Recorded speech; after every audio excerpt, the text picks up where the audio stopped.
Сайн мэцэн залуучуудаа шинэ 7 өдрийн мэндийг хүргэе. Та яг одоо Балер өдөр подкастын Окоди Ori Experience-ийг сонсох гэж байна.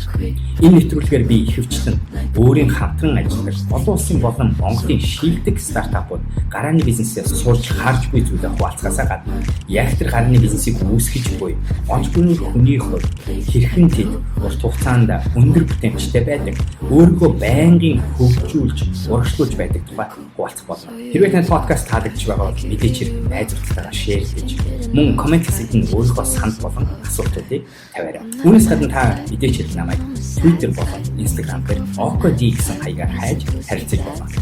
Амжилт. Alright, за сайн бацхан бүгдэнд нь энэ өнөөдрийн сэдв ажил амьдрал хоёрыг хослуулах. За тэгээ хэрвээ та entrepreneur хүн эсвэл зүгээр өнөөдөр ажлыг амьдардаг хүн болж гисэн энэ хоёрыг хослуулах тухай энийг юу нь яаж нэгийг нь алдагдуулахгүй нөгөөтгөнд нь байх энэ төр талаар байн гарч ирдэг асуулт, санаа, сэдв байгаа. За тэгээд өнөөдөр болохоор энэ сэдв миний толгойд орж ирсэн шалтгаан нь манай мөнхчин бит хоёр мөнхчин Монголд ирчихсэн байгаа. Хэрвээ та хэд мэдгүй бол мөнхчин Mot Wealth гэдэг MOT Wealth гэдэг Америкт суудаг манай Балер өдргийн нэг залуу маань Монголд ирээд маргааш үйл ажиллагаанд оролцож байгаа. Тэгээд мөнхчин бид хоёр Сан Францискод яг энэ сэдвээр ярьж байсан тухай тэгээд энэ санаанд ороод энэ юу нэг зүгээр сэдв байж магадгүй мэн гэж сонгоод өнөөдөр бид хоёрын тэр үед ярьсан зүйлээ өнөөдөр ярий. Тэгээ бас би бас энэ дээр яг энэ дээр мундаг менторуудтай ажиллаж байсан. Тэгээд тэрнээсээ хуваалцъя гэж бодлоо. За тэгээ хэрвээ та санаж байгаа би Unready Unplug гэдэг үйл ажиллагаан дээр бид нэр яг энэ сэдвийг хөндөж ярьж байсан. Сэтгэл зүйн эрүүл мэнд энэ төр гэдэг талаар ярьж байсан. Тэгэхэд нэг юм асуулт гарч ирдэг. Англи хэл дээр ч гэсэн яг асуудаг. Ажил амьдрал хоёрыг тэнцвүүлэн авч явахын нууц юу вэ гэж асуудаг. Тэгээ энэ дээр бидний одоо энэ сүүлийн үед ярьдаг зүйл нь юу вэ гэхээр тэнцвүүлэх гэдэг санаа чинь энэ хоёр талыг яг ижилхнэр яг энэ балыг би өнөөдөр гаран дээр ингээд тогтоохж байгаа юм шиг эвтэйхэн олоо тэнцвүүлж явахын ярьж байгаа. Тэгээ энэ маань өөрөө юмыг тэнцвүүлнэ гэдэг чинь маш хэцүү ажил.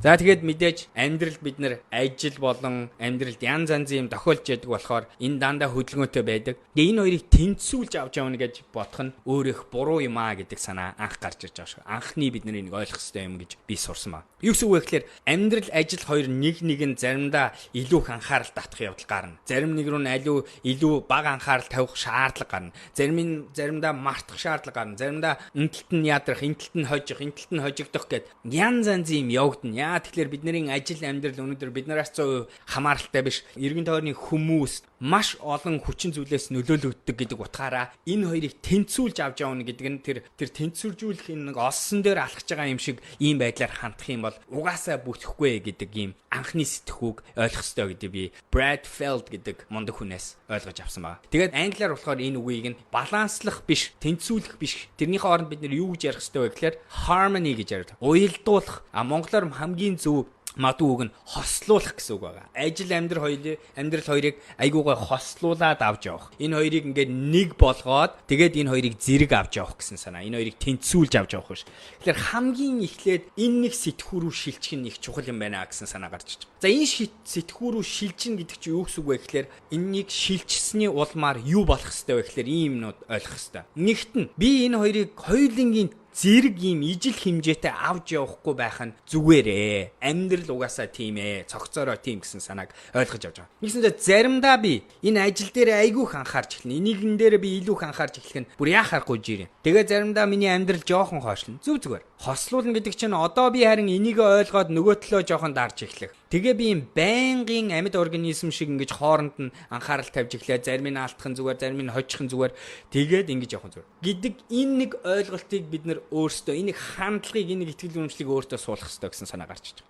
За ингээд ирэхээр юу алга болж байгаа нөх гэхээр би хожигж байна. Би ямар нэгэн алдаа гаргаад байна. Би ямар нэг юм дээр хизүүдээд байна гэсэн сэтгхүү буюу тэр дарамт, тэр сөрөг бодол лосоо сална. Яа тэгэхээр бид нэр ажил дээр яарад би чадахгүй байна, би ажиллаа хийж чадахгүй байна, би ажил дээр алдаа гаргаад байна гэж бодох тусмаа өшөө хизүүддэг болохоос биш хүн хизээч бүтггүй байна гэдэг юм дээрээ сайжирдаггүй. Хүн зөвхөн бүтэж байна, болж байна, эерэг өөдрөг бодож байж итгэлдэг. Ирээдүйн илүү сайжрах тал дээр итгэдэг. Тэгснийхаа дараа бид нэр тэрэндээ зориулсан хөдөлмөр, энерги сайжруулалтаа хийж эхэлдэг. Тэгэхээр яг ярьж байгаа түрүү чинь энэ хоёрыг хослуулан, уялдуулан авч явна. Заримдаа би энэ дээр нь анхаарна, заримдаа би ийшээ илүү анхаарна. Заримдаа би нэгтлийг хаяна, заримдаа би нэгтлийг хэтрүүлэн товойлгоно. Энэ болгон бол яг жирийн амьдралын зам бөгөөд ингэж авч явах нь зөв гэсэн санааг ойлгож ирж байгаас. Тэгэхээр би хожигдсон гэдэг сэтгүүгөө болж ирээд сөрөг бодлууд нь, сөрөг талууд нь багасаад ирэхээр миний хожих магадлал маань хамаагүй ихсэн явчихж байгаа. Тэгээд энэ дээр бас нэг гарч ирж байгаа зүйл нь хослуулан, уялдуулан авч явна гэдэг дээр нэг гарч ирж байгаа зүйл нь юу вэ гэхээр би энийг хожоод энийг хожигдох үед би анхаарад тэгээд би буцаагаад энтлийг буцааж өргөх тал дээр анхаарал тавьж болно. Юм ерөөсөө тийм хэцүүдэ гараад би хамаг юм алдчихсан биш буюу надад өнөөдөр амьдралаа буцаагаад энгийн хувилбар руу н оруулах тэр алдагдсан хэсгээ буцааж дээшлүүлэх боломж байгаа гэдэг тэр сэтгүүрөө бас орж ирлээ. Тэгээд би энэ хоёрыг харж явахдаа энэ хоёрыг хослуулан авч явах дээр дандаа нөгөө яриад байдаг урт хугацааны сэтгхүүтэй харж эхэлнэ. Би эцсийн эцэст хожил нь яах вэ гэхээр энэ 10 жилийн хугацаанд энэ 5 удаа дээшлэн, энэ 5 удаа дээшлэн. Гэхдээ эцсийн эцэст би 10 жилээр нь харах юм бол хоёулын дээр нь урагшилсан ахицууд, зорилгоудаа, мөрөөдлүүдээ биелүүлэх боломж байгаа гэсэн төвчээртэй тэр 10 жил 20 жилийн бодол сэтгхүүг бас ингэж бодсноороо гаргаж ирнэ. Тэгэхээр иймэрхүү байдлаараа бид нар одоо нэгэндээ бас өөртөө бас жоохон уучлалтай хандаж эхэлж байна. Өршөөлтөй хандаж эхэлж байна. Өөртөө бас юмыг хийх, юмыг засах, юмыг өөрчлөх, орон зайтай хийх боломжтой юм гэдэг тийм итгэл үнэмшилтэй болж эхэлж байна. Ингэж ирж байж л өнөөдөр бид нар бодит байдал дээр ажиллаач алдахгүй хүн шиг гэр бүлээч гэр бүл буюу хувийн амьдрал гэдэг зүйлээ ч гэсэн нэг алдахгүй хүн шиг авч явна гэсэн санаа. Менежментийн сургалтын дээр би одоо ажлын тал дээр жишээ нь ярихад гаргасан судалгаагаар нэг харагдсан судалгаа юу байдг вэ гэхээр ямар ч ажилтан хүн ямар ч ажлын байран дээр 5 жил дараалаад өндөр өсөлттэй явна гэж байдгүй юм гэдэг нь батлагдсан байдаг. Зарим үйлрэл тэр хүмүүс маш өндөр бүтээмжтэй байдаг бол зарим үйлрэл тэд нар унах нь маш энгийн үзэгдлээ гэж байна. Яагаад гэвэл тэр нөлөөлж байгаа хүчин зүйлүүд зөндөө орчин өөрчлөгдөж, цаг хугацаа өөрчлөгдөж. Энэ болгоноос болоод бидний бүтээмж, бидний өсөх чадварууд ондоо. Яг тэр ижилхэн нөхцөл байдал амьдралч гэсэн байж л байдаг. Хувь хүнийхээ өөрийн зорилгоодыг гаргаад хувь хүнийхээ өөрийн акцийг сайжруулж явах чирээ явцад заримдаа маш их гоё хурдтайгаар тэрийг биелүүлж болдог бол заримдаа ерөөсөө хөдөлж өгдөг. Хүний амьдрал юм чи бид нэр өвчин тусах, сэтгэлээр унах, за нэг хөөрхөн охин юм уу залуутай танилцаад дурдлын тэр нэг бас сарын мөчөд байх үед сэтгэл зүй айгүй өндөр амьдрал гоё байдаг бол яг буцаагаад жоохон хэцүүдээ дэрэнгууд бүх юм руу тэр нөлөөлж эхлээд амьдралын тал маань жоохон хойшлогтой. За тэгээд энэ алдаа харин гарч ирэх үед энэ нэг заримдаа хойшлогдох үед зарим нэг талаа дэндүү удаан хугацаагаар нэг талаа алдах үед бид нар яах ёстой вэ гэдэг асуулт гарч ирж байна. Тэнгууд ерөөсөө бидний нэг бодох ёстой зүйл нь бас нэг яригддаг зүйл нь энэ л байгаа юм л. Эцсийн эцэст нь хин мөнхч бид хоёрын нэг ярьсан зүйл нь энэ байна. Мөнхч надаас асуусан асуулт нь юмс. Окей. Би сүүлийн үед энэ ажил гэдэг дээр бүтээмж маань жоохон удаад ах шиг байна. Би нөгөө бодож төсөөлсөн хэмжээгээр бүтээмж гаргаж чадахгүй байх шиг байна. Жохон удаашрал хязгаарлал ойртоод байх шиг байна. Тэгээ энээсээ болоод эсвэл амьдралаа алдаад байна гэдэг ийм гарч ирдэг. Энэ асуулт дандаа гарч ирдэг. Ялангуяа бид нар шиг нөгөө нэг амжилттай entrepreneur байх, мөрөөдлөө биелүүлэх, ажлынхаа хүссэн зүйлийг биелүүлэх энэ төр гэдэг тал дээр бид нар бүр яах харахгүй нэгтлийн хийгээд ирэхээр нөгөө талаа алдагдуулах юм гарч ирдэг. Тэгээ энэ нөхцөлд миний нэг бас нэг сурсан нэг мундаг гой сэтгхүүн юу байсан бэ гэвэл дараачийн маад сэтгхүүн энэ байна. Бидний 24 цаг чинь дизайнераа цаанаасаа ажлын цаг, амьдралын цаг гэж яг үнэ хэлээд тусдаа байдгүй. Тэр хоёр нь хоорондоо ийм тод ийм заагтай юм байхгүй байгаа. Нэгсэндээ хэдийгээр одоо бидний нийгмийн амьдрал маань 9 цагаас 6 цаг хүртэл ажлын цаг гэдэг ингээд эхлэх цаг, төгсөх цагтай байдаг ч гэсэн бодит байдал нь тэрний хооронд ажлын цаг, амьдралын цаг хоёрын хооронд хуваагдаж буй тэр хүн нь өөрөө яг ижилхэн хүн байдаг. Нэгсэндээ Око гэдэг хүн 9-6 6-гийн хооронд яг хിവэрэ байж байгаад 6-аас өглөөний 9 хүртэл нь шал өөр хүн болчдгоо. Нөгөө л Око чинь хിവэрэ явж байгаа. Нийгмийн үүсгэсэн тэр системийнхаа дагуу би өөр заагт өөр горимд байгаа юм шиг боловч яг бодит байдлаар Око хിവэрэл аваад. Энэгээр юу гэж хэлэх гээд байна вэ гэхээр тэр 24 цагийн турш та нэг л хүн байгаа. Буюу ажил амьдралын тэр 24 цаг чинь нэг цогцсон юм нэг бүтэн өдөр байгааг бид нэр бас буцаага санах хэрэгтэй гэж байна. За би өшөөд энгийнээр яриа. Би хэрвээ өглөөний 9 цагаас 6 цаг хүртэл мундаг байсан ч гэсэн оройны 6-аас 12 хүртэл өнөөдөр өөрөө өвчтэй сэтгэлээр унсан хэцүүдчих юм бол маргааш өглөөнийхөө 9-өөс 6-ад яа харахгүй буцаад сөргөөр нөлөөлөх нь бүр яалтчгүй. Бас нэг амар энгийн жишээ. Шоуцны маргааш бидний бүтээмж ямар байдаг вэ? Өвдчихсэн хоноо маргааш та ажил дээр хэр сайн өндөр бүтээмжтэй мундаг байж чаддаг вэ? Тэрийгээ сайн бодоорой. Энэ ойлголтыг харснаар бид нар яах гэдэг юм гэхээр бид нар эхлээд нэг ядах хэвээр юм чинь би ажиллаа мундаг хийсэн юм чинь амьдралаа хаяхад нөгөө тал руугаа би нөлөөлөхгүй гэсэн тэр нэг сэтгүүнээсээ салах хэрэгтэй.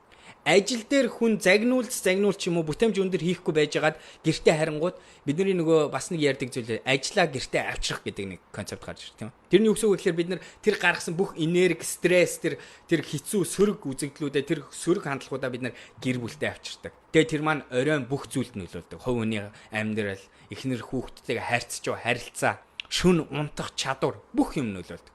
Стресстэй өдрүүдийн би одоо чинь унтлагын цагуудаа буюу зүрхний цохилтуудаа хяндаг тийм үү. Тэгж явах үед та бүр ил тод юу харагдаг вэ гэхээр стресстэй үедх resting heart rate буюу амралтын үеийн зүрхний цохилтын хэмжээ 10 цохилтоор заримдаа дээшлсэн. 48 та байна гэдэг бол миний хувьд айгуу сайн унтж явах үед. Тэгвэл би стресстэй үедээ яаж утсан харуул 58, 60-д гарсан юм бэ. Миний хамтарч ажилладаг бүсгүй би харахад нэг удаа маш стресстэй сарынхаа хугацаанд тэр хүн 70 хийдик хүртэл хүрсэн байдаг. Энэ маань нэг л саяны санаа. Ажлын үеэр нөлөөлж байгаа тэр нэг бүх сөрөг маань өнөөдөр тэр нэг нийгмийн үүсгэсэн тэр фильтрээ буюу 6 цаг гээд ингээд алга болоо шал өөр хүн бий болчихдгоо нөгөө л хүн чи үргэлжилгээ гэсэн санаа.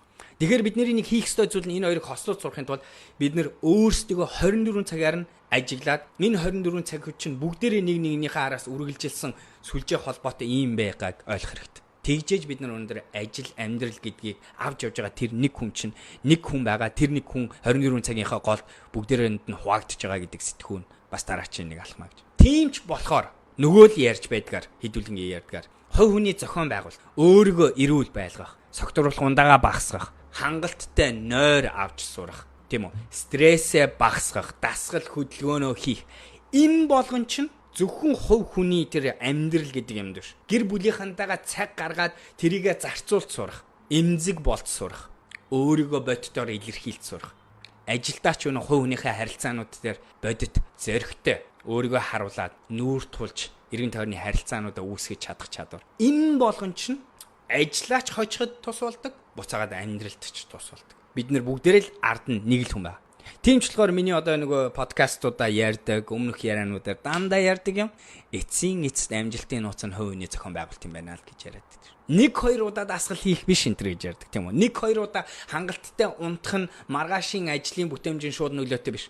Харин хин нь тэр шийдвэрийг дахин гаргаж өөртөө хэрэгтэй зүйлийг давтамжтай байдлаар хийгээд хэрэггүй муу сонголтуудаа багасгасаар агаад шин зуршлыг бий болгож өөрийгөө шинэ хожлын хүн бий болгож байгаа. Тэр нь өнөөдөр тэр ажил амьдрал хоёрыг хослуулан хоёр талын хоёулын нь хожих чадварыг үүсгэж юм байна гэсэн ийм яриаг бид нэр. Тэгээд таад анзаараарай. Бүх мундаг өнөөдөр дэлхийн хэмжээний амжилттай хүмүүсийг харуул. Тэд нар ажилдаа урт хугацаанд ялсан хүмүүсийг хараарай. Богино хугацаанд энэ хоёрынхоо ингэж явж байгаад богино хугацаанд ялсан хүмүүс зөндөө байдаг. Урт хугацаанд ялсан хүмүүсийг харуул бүгдээрээ яг ажилдаа өгж байгаа тэр хандлага, тэр чухалчилж аарч үзэж байгаа байдлыгаа амьдралдаа бас өгсөн байдаг. Яг тэр нэг гэрээг зурх дээр зарцуулж байгаа энерги шигэ чухалчилж байгаа тэр өөрийнхөө фокусыг тэр бүгдийг өгж байгаа тэрийг яг өнөөдөр биеийн хөдөлгөөн хийх дээр бас зарцуулж чадсан хүмүүс байдаг. За асуултууд. За болормаа банцрагч манай болормаа сайн уу окаха бэртэл гимтэл аваар ослоос болоод зорилгоосоо айж зорилгодоо итгэлтэй биш ахиж бэртэж гимтэх өвдөлтөөс айгаад байгаа нөхцөл байдалд ямар алхам хийх вэ? Богино хугацаанд нилээд олон бэртэж эхлэе.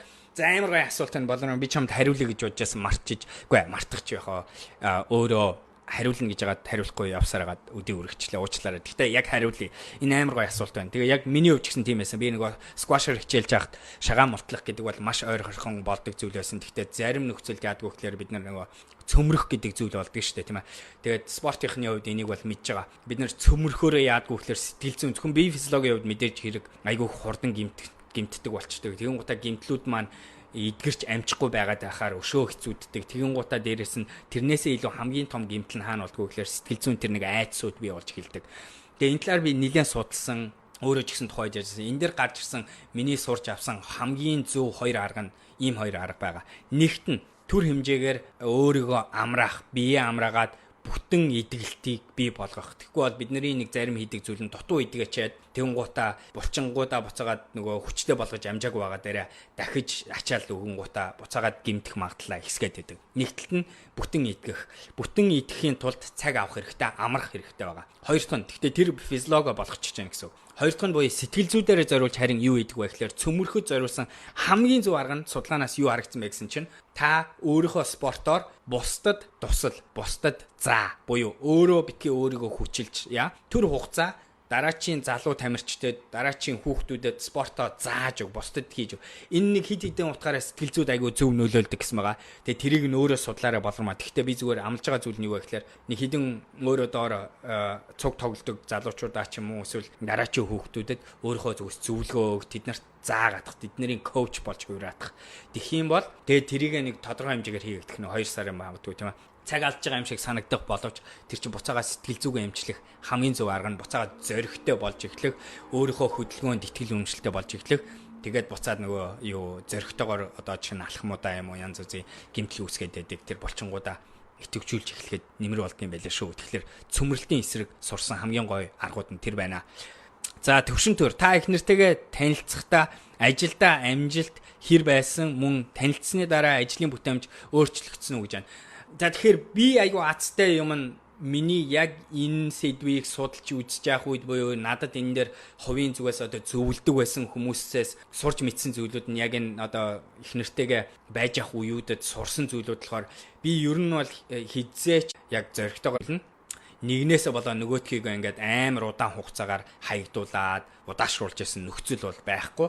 Тэгээ бас нөгөөдөлт нь би энэ дээр яг энийг бит хоёр илэн далангуй нөгөө эрс илэн далангуй байдлыг бит хоёр хоорондоо бий болгосон буюу маш нээлттэй энийг ярьсан. Миний хувьд юу чухал вэ? Яагаад одоо карьер гэдэг зүйл дээр би заримдаа анхаарах уу, заримдаа яах уу буюу хоёлаа нэг нэгэндээ өнөөдөр яг энэ маань ингээд энэ уялдаа маань ингээд жоохон хэцүүдэх үед нэгэндээ энийг сануулж бай. Нэгэндээ харин ч бүр яг энийг ойлгоход нь туслын энтер гэдэг тэр илэн далангуй яриаг өрнүүлснээр одоо бит хоёрын харилцаа яг тийм болчихсон байгаа. Жишээ нь одоо маш энгийн жишээ нь энэ байна. Бид хоёр ажлын 1-ээс 5 дахь хооронд ер нь бол нилээн завгүй цагийн хуваарьтай явдаг хоёр бол хагас бүтэн сайнаар хоёулаа зөвшөлдсдөг зүйл нь ажлаа аль болохоор хийхгүй байх, амралтын өдрүүдээр амралт одоо хотоосоо гарч амрах янз бүрийн юмыг төлөвлөх, за эсвэл зүгээр одоо өглөөний цай төлөвлөх мэтэр бид хоёр талаасаа санаачлагтайгаар энэ талаа 1-ээс 5 дахь хооронд ийм байдалтай болсон бол буцааж тэнцвүүлэх тал дээр, буцааж уялдуулах тал дээр маш их анхаарч хоёулаа ажилдаг.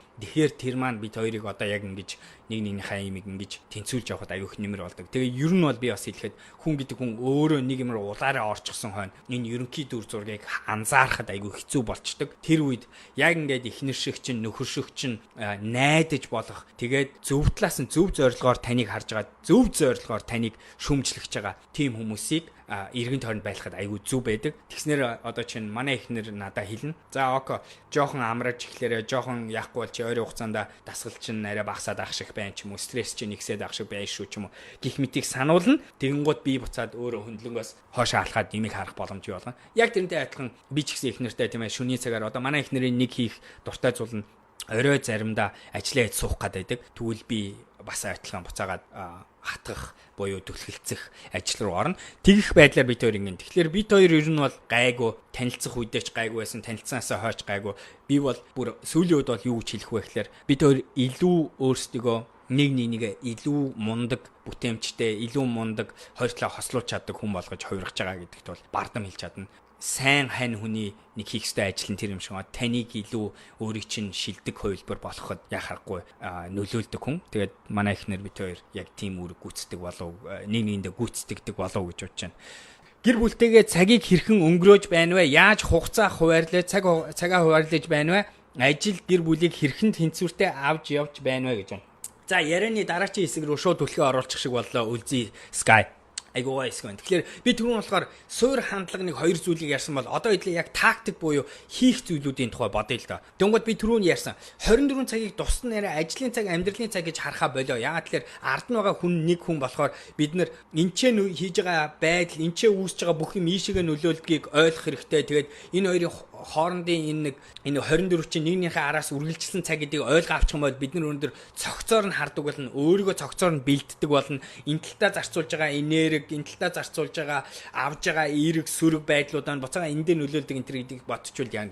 Тэгвэл энэ нэг юм дээр үндэслээ дараачийн тактикийн төвшин рүүгээ орохоор энэ юу гэсэн үг вэ гэхээр жишээ нь би зүгээр календараа яриа л да. Тэгээ яг энэ цагийн үеэр зохицуулах гэдэг юм ярьлаа. Өнөөдөр хэрвээ миний календарыг харах юм бол тэрэн дотор юу байгаа вэ гэхлээр ажлын зүйлүүд байгаагаас гадна тэрэн дотор одоо жишээ нь task hour гэж байгаа, хоол идэх цаг маань хүртэл дотор нь байгаа. Энэ календар маань энэ Google календар. Тэгэн гутаа аваачаад за ажлын уулзалтууд байна. Тэгээд энэ хүртэл байна, энэ лайв хүртэл байна, дотор нь орчихсон байгаа. За тэгээд энэний өмнөх өдөр рүү орох юм бол дасгал хийх цаг маань хүртэл байж байгаа. Тэгээд энэгээр би юу ч хэлэх гээд байна вэ? Ихэнх хүмүүс календарыг ашиглахаараа зөвхөн ажлын зүйлүүдээ л календар дээр тавиад тэр нөгөө нэг буцаад нөгөө нэг тэрний ард байгаа энэ хувь хүнд нөлөөж яадаг хийх ёстой бүх зүйлүүдийг чухалчилж авч үзэхгүйгээр тэрийг амьдралын цагаа болохоор ерөөсөө өдөртдгүү зохион байгуулдаг байдаг. Тэгэхээр миний эхлээд хийж эхэлж байгаа зүйл нь ажлын цаг дээр амьдрал ажиллаараа хослуулж хийж үзээд тэрэн дээр өнөөдөр би өөрийгөө арчилж авч явах, өөрийгөө цогцоор нь харж аваад тэнцэнс бүтээмж гаргах гэдгээр нь боддог болохоос ш тэрнийг 8 цаг ажлын бүтээмжлэх гэдэг юм бодохгүй хичээдэг болсон. За тэгээ яг тэрнтэйгээ адилхан их нэртэйгээ бид хоёрын нэг хийдэг зүйл нь гэр бүлийнхэнтэй хийдэг зүйл нь бид хоёр яг тэрэн дотор өнөөдөр 12:30-аас бид хоёр ланч цуг цаг гаргаад идсэн байгаа. Тэгэхээр манай офис өөр газар байдаг. Манай эхнэрийнх тэгвэл хоёулаа өдрийн цагаа товлоод 12:30-аас тэгээ би тэр 12:30-аас би өнөөдөр тэрийг календар дээр оруулснараа би тэрийг чухалчилж авч үзээд бусад ажлын уулзалт ч юм уу ланчийг би үгүй гэж хэлээд тэгээд би их нэртэйгээ тэр цагийг өдөр зарцуулж байгаа. Яагад үл биний нэг мэдж байгаа зүйл нь орой манай хүн 7 хүртэл уулзалттай 7-оос хойш уулзсан гэж байгаа болохоор тэр хооронд бид төр айлхаар цуг хоорондоо цаг өнгөрүүлэх, нэгэнтэйгээ ярилцах энэ төр гэдэг зүйлийг хийх гэж тэгж хийж эхэлж байгаа. Тэгэхээр тактик дээрээ бидний хийдэг зүйлүүд байгаа. Гэдэг хийх гэдэг оролддог зүйл нь энэ байгаа. За мэдээч хэрэг амралтын өдрүүд гэдэг өдрүүд бол бид хоёрын чухал яг хувийн цагууд гэдэг утгаараа цуг хийх гэж байгаа аяллуудаа яг адилхан ажил юм шиг цуг төлөвлөн дотор нь хийж байгаа зүйлүүдээ ярина. Жишээ нь одоо өнгөрсөн 7 амралтын өдрөөс тэрний өмнөх амралтын өдрөө бид хоёр цуг одоо энэ боксing гоё хичээлд явж утсан. Тэрийгээ бид хоёр талаасаа яг ажил болгоо цагийн үеэр дээр хоёлоо оруулж байгаад ингэж хийв. Тэгээ хэлгээд байгаа зүйл нь энэ бүтэн цогцгож харчих юм бол бид нар өдрийн цагуудын голдуур ч гэсэн амьдралын цагуудыг хослуулан авч үзэн ингэснээр бид хоёрын сэтгэл зүй болон өөрийгөө цогцоор авч явах, тэнцвүүлж авч явах энерги менежмент энэ төр шууд нөлөөлнө. Харилцаагаа авч явах энэ төр гэдэг дээр шууд нөлөөлнө. Тэгэхгүй бол би өглөө 9-оос 6 хүртэл тэр нэг хүнээс 100% салчихсан байж байгаа амьдрал гэдэг зүйл байхгүй юм шиг явж байгаад орой зөвхөн оройн цаг дээр ирэнгуудаа авч явах гэж энэ төр оролдвол миний зүгээр тэрийг аз жаргалтай байх магадлалаа ажиллаа зүгээр хүндрүүлээ ажиллаж байгаа гэдэг утгаараа миний нэг хийдэг арга нь цагийг одоо удирддаг нэг арга нь яг тэр байна.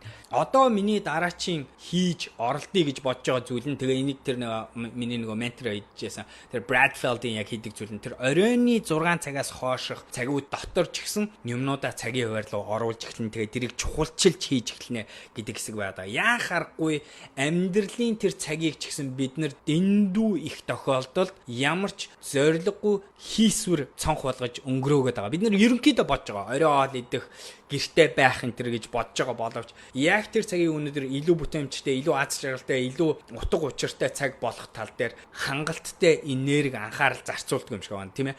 Тэгэхээр бид нар тэрэн дээр одоо болохоор би яаж яах вэ гэхээр заримдаа 1-2 зүйлийг календар дээр оруулдаг бол жишээ нь одоо кино үзэх гэдгийг оруулдаг бол хоёлаа кино театр явж кино үзэхийг оруулдаг бол илүү магадгүй оройн цагаар хоёлаа цуг хоол хийх дээр гоё арай ондоо нэг хийх юм ч юм уу. Эсвэл заримдаа найзуудтайгаа гарч одоо янз бүрийн хийх энэ төр гэдгийг ч гэсэн чухалчилж авч үзэх байдлаар магадгүй тэр оройн цагуудыг ч гэсэн бүтээмжтэйгээр хуваарлах ингэснээрээ бид хоёр тэр хоорондын харилцаа болон тэнцвэржүүлэх гэдэг ажил руу айгүйх юм гаргаж байгаа. За яг энэтэй холбоотой би түрүүн тэр ярьсан 9-оос 6-гийн хооронд би миний календарыг харах юм бол дан ажлын байхгүй дотор нь бас юм хувийн гэж харагдаж болох дасгал хийх. Чинь одоо би өглөөний 2 уулзалтын дараа жим явгуудаа ганцаараа очиж 2 цаг байчингуудаа дараа нь өөр хүмүүстэй очиж зүгээр ажлын биш өдрийн цаг энэ төр хийж итчээ. Тэгээд голуур нь янз бүр юм хийж байгаа. Тэгээ ажил руугаа ингэж ховсон орох энэ төр байдлаар байдаг. Яг харахгүй миний ажлын бас нэг эрх чөлөөтэй байдал надад ийм цагийн үеийг үүсгэх боломж олгож байгаа. Би бол мэдж байгаа энэ хүн болгонд олдоод байдаг боломж биш гэдгийг мэдж байгаа. Гэхдээ би бас яг зүгээр хэлэх гээд байгаа нь ингэж би цагийн үеэр гаргаснараа миний бас нэг хийж байгаа зүйл нь би өөрийнхөө энерги менежментийг үнэхээр сайн хийж чаддаг. Ингэснээр би өглөөний 9-өөс оройн 6 гэж хардаг тэр ажлын цагийн хувьд өвтлээ ядарчаад орой 6-аас ядарсан хүн болдгоо. Тэр нь айгүй чухал гэж бодож байна. Яага бас олон хүний хувьд тэр амьдралын цаг гэдэг нь хэцүү бүтээмжгүй цаг болж хувираад тэгээд энэ амьдрал гэдэгт нь хаягдаад байдаг байх гэхээр бид нэр тэр өглөөний 9-өөс 6 дээр маш их ач холбогдол өгчин гутаа оройн цагууд дээр нөгөө өөрийгөө бэлэн байлгах тэр лүү гоё ингээ эерэг өөдрөгөөр ирч хүчтэйгээр орох гэдэг дээр өөрсдөө ерөөсө бэлддэггүй гэдгийг нь аюух ажиглагддаг. Тэгэхээр би тэр өглөөний 9-өөс 6 дээр өөрийгөө менежмент буюу энерги аль болохоор зөв зохицуулж авч явснараа оройн цаг руугаа би хамаагүй ирч хүчтэй буюу өглөө тэр нэг ажилдаа очихдоо бүтэн энергитэй өөдөр хүн очдогтойгоо яг адилхан оройн 6-аас одоо унттлаа хүртэл ч гэсэн дахиад бараг 8 цаг байгаа шүү дээ. Тэр 8 цаг руу ч гэсэн би маш өөрөөр бүтээмжтэйгээр өндөр энергитэйгээр орно. Тэгээд ороод ирэхээр миний гэр бүлийнхэнтэйгээ зарцуулах цаг, хувийн амьдралдаа хий гэж бодож байсан одоо шинэ англи хэл сурах олон хүмүүсийн хувьд тэр мөрөн дээрээ зарцуулах хандлага бүх юм ондоо болдог гэдэг дараачийн нэг ярих юм юм шүү. Тэгэхээр түрүүсэн миний цагийн үеэр олон хүнд байдгүй цагийн үеэр яагаад тэгэхээр миний ажлын онцлог, миний амьдралын стилийн онцлогоос болж тийм байгаа. Бос хүний хувьд магадгүй 9-6-гийн оронд яхаар говс дээр зурдаг цаг байгаа бол тэрэн дээр нэг хийж болох тактик нь энэ байна. Тэгээ энийг помидорын арга гэж ярьдаг. Энийг магадгүй сонссон байж магадгүй.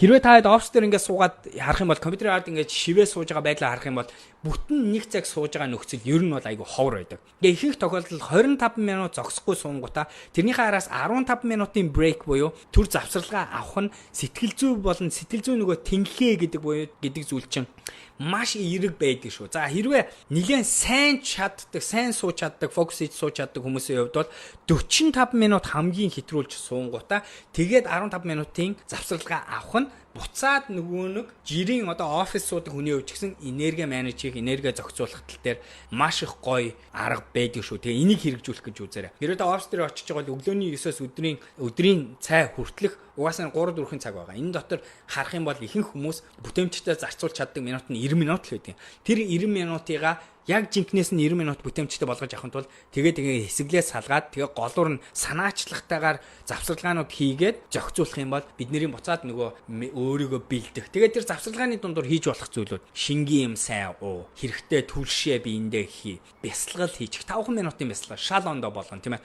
За босонгуудаа офсоос гарангуудаа гадуур жоохон алхах 5 минут л алхах. Энэ зүйлүүд энгийн юм шиг боловч буцаад нөгөө ярьж байгаа хослуулах, тэнцвэржүүлж авч явах энэ болгон шууд нөлөөтэй байдаг шүү гэдгийг бас ямар. За дараагийн асуулт. Майкл Төмөр ажлаасаа гарсан дараагийн өөр ажил ортлоо хэсэг хугацаанд стресст ороод байна. Энэ үеийг яаж давж гарах уу гэж байна. Өөрийгөө завгүй болго. Ажлаасаа гарсан ч гэсэн нөгөө буцаад 24 цаг чинь байгаа гэдэг. Ажил яг одоо энэ дээр нэг бид нэг хараад байдаг юм чи.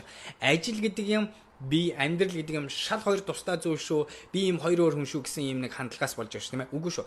Ажил гэдэг юм нь одоо яг үнэхээр байвал байж болно шүү дээ. Тэр 8 цаг чи байгаа. Тэрэн дээр би бол яах вэ гэхээр энэ цагийг өдрийн цагаа ч гэсэн ажилтай юм шиг төлөвлөгөөтэй болго, ач холбогдолтой болго, өөртөө зориулж ихэл эн чи айгу гой боломж шүү дээ. Тэгээд эерэг бай. Яагаад тэр яаж ботсон хүн, эерэг өөдрөг хүн нөгөө миний ярьжсэн нөгөө энэ чинь тархины нэг юм хэсэг байгаа. Тэр хэсэг чи яадгүй гэхээр нөгөө secret гэдэг нууц чинь тэнцэнэ байдаг буюу эерэг хүн илүү боломжийг ажиглах чадвар нь хэд дахин ихссэн байдгаа гэдэг гардаг шүү. Энд чинь бидний өөрийн идэвхжүүлэлтийн ийм тархины хэсэг байдаг гэж ярьж байсан шүү. Тэгэхээр сэтгэл зүйн хувьд эерэг байх, өөдрөг байх аюул чухал. Тэхийн тулд өнөөдөр өөрийгөө хөгжүүл, өөрийгөө завгүй байлга, энэ гоё боломжийг ашиглаад сайхан Instagram дээр над руу ирсэн асуулт 10 хоног байвал юу хийх вэ гэсэн ном уншмаар байна, сайхан унтаж амармаар байна. Нэг тамирчин хүн шиг амьдрах юмсан гэж би дандаа хүсдэг. Одоо тэрний үгс үг вэ гэхээр би өдрийн цагтаа бол сайхан өдөрт 2-3 удаа гоё биеийн физиологийн дасгал хийгээд өөрийнхөө биеийн хязгаарыг мэдэрч үсхийнсэн те уушиг болон булчингийн багтаамж янз янзын зүйлээ өнөөдөр би ер нь ямар шугам хэмжээний өөрийгөө тэлж болохын тэр мөрийг дуршиж үсхийнсэн шинэ гоё мэдлийг сурч үсхийнсэн уулзъя гэж бодож байсан хүмүүстэйгээ уулзаа тэдний хийж байгаа зүйлийг мэдэж аваад тэднээс гоё шинэ боломжуудыг сонсохын центр иймэрхүү зүйлийг хийгээд чухалчилж авч үсэх юм бол буцаагаад айгүй сонирхолтой болж болно гэж бодож шүү. За дараачих нь төгөлдөр бэ. Та яах гэж хүн болж төрсөн бэ? Миний бодол үр хүүхдүүдтэй удамшлаараа мэдээлэл түгээж зүгээр л хүмүүст туслах шинжлэх ухааны талаасаач арай зөв сонголт. Дарвинизм биологийн нэг хариулт баг шүү тийм ээ. Нөгөө Yuval Noah-гийн бичсэн тэр одоо Sapiens гэх ном дээр одоо яг энэ гардаг тийм ээ. Тэгээд философийн талаас бол олон хариулт байгаа л баг. Тэгэхдээ бидний ээж аавынхны ярьдаг байсан философи бол яах аргагүй наатах чинь. Ээж аауд яах гэж яадаг. Үр хүүхдийн төлөө амьдардаг. Үр хүүхдүүд нь томорхоор яах гэж юун төлөө амьдарч байгаа. Үр хүүхдүүдийн төлөө амьдардаг. Гэл ингээд нэг юм ген буюу хамгийн шилдэг гений эволюцийн хамгийн шилдэг хувилбараа доошо дамжуулаад амьд үлдэхийн төлөө буюу яг энэ нөгөө удамшлаа бий болохын тулд амьдардаг гэж ярьдаг. Магадгүй би энэ дээр би энийг тэгээ дандаа асуудаг. Око чиний зорилго юу юм бэ гэж ярьдаг. Би энэ дээр болохоор ярьж байгаа юм да. Урт хугацаанд магадгүй яах аргагүй тэр бах уу. Бидний зорилго нь биологийн талаас. Гэхдээ нөгөө талаас дунд болон богино хугацаанд миний зорилго бол чинь утга учиртай ажлыг хийх, утга учиртай харилцаа холбоог амьдралдаа үүсгэх. Тэгээд аз жаргалтай байх. Хөрөнгө оруулалтын хамгийн зөв өгөөж бол аз жаргалаа гэж ярьдаг. Манай байгууллагын соёлоодын нэг байгаа. Энийг бүр дандаа санаж явах хэрэгтэй. Тэр аз жаргал гэдэг нь юу юм? Богино хугацаанд, дунд хугацаанд, урт хугацаанд бүгдэнд нь хамааралтай ойлголт гэж бод. Өөрийгөө төвлөрүүлэх аргаасаа хуваалцаач та. Яг помидорын аргыг гяс хуваалцчихъя тийм ээ.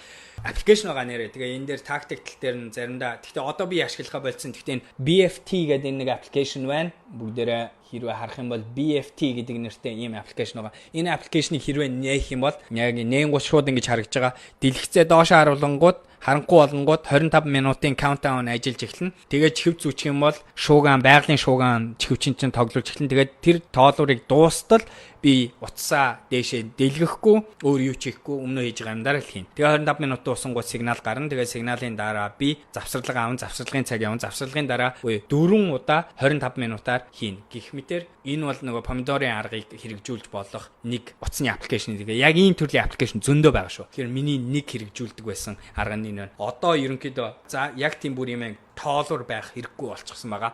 Одоо би бол зөвхөн календар дээр айл болохоор тавьж байгаа тэр 30 минут нэг цагийн блокуудаа өөрөө яг тэрнийхээ дагуу хийчдэг болчихсон байгаа. Тэгээд заримдаа тэгтээ алдна, заримдаа буцаа горим руугаа орно. Тэгээд тэр үед нь аппликейшнээ дахиж ашиглаж болно гэх мэтэр ингэж хийж байгаа шүү. Хамгийн үр өгөөчтэй уншуул цаг хамгийн ихэнд санал болгох монгол хэлээр бичигдсэн ном санал болгооч гэж байна. Би илүү гарааны бизнесийн өнцгөөс нь яриа. Тэгэх юм бол тэгээс нэгийг уншаарай. Мишель гой урмын үг хэлээч. Урмын үг юм бол нөгөө нэг ярьдгаараа хөдөлмөрлж байх үед мэ хүрэх газар мөрөөдлөөр хязгаарлагддаг. Нэгсэндээ хөдөлмөрлж байх юм бол таны мөрөөдөл чи биелнэ. Тэр бол бүр баталгаатай. Тэгээд нэрэ маргаашийн болох балер өдрийн зочин манай Сэрчма тэрний бодит жишээ залуухан бүсгүй мундаг охин байгаа шүү. Мөрөөдлөө биелүүлж чадсан. Тэгээд тэрийг яаж биелүүлсэн тухай та хэдтэй ярилцсан шүү дээ. За, guys, ингээд өнөөдрийнхөө лайвыг дуусгахын нэг гэсэн хэрэгтэй юм ярьсан байх гэж найдаж байна. Амьдрал, ажил хоёрыг хослуулах, уялдуулах гэдэг талаар ярьлаа. Миний хувьд чухал, миний хувьд сурсан нэг хідэн суур хандлага, итгэл үнэмшлүүдийн тухай ярьлаа. Тэгээд ганц хоёр тактикуудын тухай ярьлаа. Тэгээд ерөнхийдөө хэлэх гээд байгаа нь бид нар цогц хүмүүс ажил амьдрал гэдэг юм нийгмийн гаргасан ийм систем болохоос эцсийн эцэст нь ард нь нэг л хүн байгаа 24 цаг 24 үлээ бид нарыг тэгэхээр бид нар өөрийгөө бүтнээр нь харж сурах хэрэгтэй.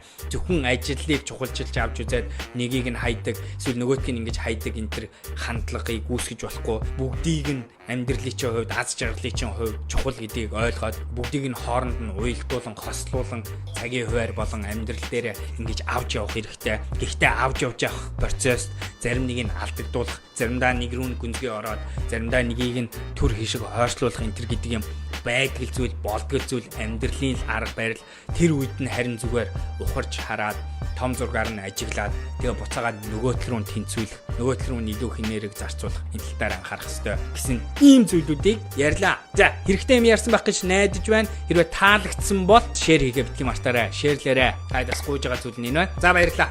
Энэ 7 хоногийн ирч хүчтэй амжилттай бүгдээрээ өнгөрүүлээрэй. Балиар өдрөг байцгаагаарай. За, баяр та.